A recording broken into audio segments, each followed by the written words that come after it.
Yesterday on this program, we spoke with the special advisor to the President Buhari on media and publicity, Mr. Femi Adesina, on the shithole comment allegedly made by the United States President Donald Trump. Mr. Adesina said the presidency usually gets briefed on such matters by the Foreign Affairs Ministry to know steps to take. Apparently, the presidency has been properly briefed. Today, the federal government has summoned the United States ambassador to explain reported remarks by U.S. President Donald Trump that some immigrants from Africa and Haiti come from shithole countries. Still talking about stories around the presidency, the president has been holding series of meetings. Last night, President Muhammadu Buhari met with the Senate President Bukola Saraki and the Speaker House of Representatives Yakubu Dogara in the presidential villa Abuja. The meeting was behind closed door. The security situation in the country formed the agenda of that meeting. Today, the president received a delegation of political leaders, traditional rulers, and elders of the state led by Governor Samuel Otom at the presidential villa. President Buhari said all those involved in the conflict that culminated in loss of lives would not escape justice, including any illegally armed militia in the state. The president said, and I quote, "I ask you in the name of God to accommodate your countrymen. You can also be assured that I'm just as worried and concerned with the situation," end of quote. The Nigerian Senate, the National Assembly, will be resuming plenary tomorrow with their desk full. A lot of issues on the state of the nation, certainly suspected herdsmen killings, the 2018 budget, fuel scarcity probe, and major issues are facing the nation and will form their agenda. Let's get into the conversation tonight. I have the spokesperson of the Senate, Senator Shabi Abdullah, joins us from our Abuja studio. Many thanks for joining us tonight on the program, and happy New Year to you, Senator. Let's begin with this news of the herdsmen clashes and all that. What will be the Senate or the National Assembly reactions or effort on these major issues regarding killings in some parts of the country?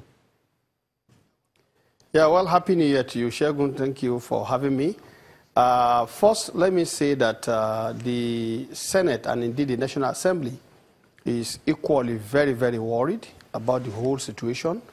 And let me reiterate the fact that as representative of the people, any single part of this country that is affected by any form of crisis definitely gets the National Assembly worried. And let me say that for us, we are more than ever ready to respond accordingly based on the mandate given to us as legislators. And I think to this effect, when the fuel crisis started, of course, the Senate Committee on Downstream Petroleum were summoned back to cut down their, recess. The same thing with the Benue crisis. We have a special committee under the leadership of, or the chairmanship of our Senate leader, most distinguished Senator Dr. Ahmed Lawan. And that committee was actually set up on the heels of a similar dastardly act in Zamfara State. And on that occasion, the senator representing that area, Senator Tijani Kaura, he actually presented a motion, and arising from the seriousness with which the Senate viewed the issue, and given the fact that earlier in the years, we have actually had cause to deal with similar case from Kaduna, similar case from Taraba, similar case from so many parts of the country. We were so concerned that we have to shove away all the issues to be discussed on the other paper that day, leading to the setting up of this Ahmed Lawal committee. So this committee also was summoned back, and they were asked to visit, and they actually did visited Benue State, I think yesterday or day before yesterday, to look at the issues, so that by the time we are resuming tomorrow, I want to definitely assure you that we are going to look at all of the issues. We are going to get briefed. We will know exactly what is happening, and we will try to see that we intervene appropriately, because we are saddened by these developments. the Senate, the National Assembly, that is the upper and the lower chambers, will resume tomorrow. They've been on recess since last year. And so when they return to work tomorrow, one of the major issues that will be on their desk tomorrow is the issue of the 2018 budget. Well, where is that? Let's get to hear from the Senate spokesperson. How far has that come? What is the latest that you can tell us as regarding the 2018 budget? Well, first, let me establish that the budgeting issue is actually a process.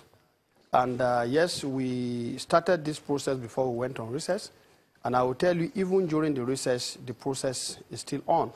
And there were so many committees that have actually been meeting, the MDAs that they are, supervising.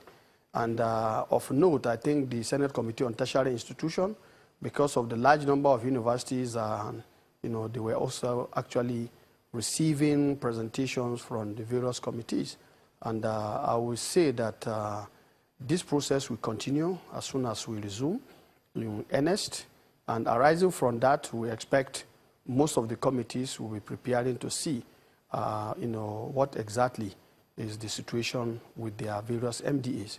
Now, let me say also that, of course, the implementation of the 2017 budget is still ongoing, and the expectation is that we are expecting a rollover based on the presentation by Mr. President of projects that are continuing from the 2017 budget. So I think these things will even themselves out in the course of the few months ahead of us.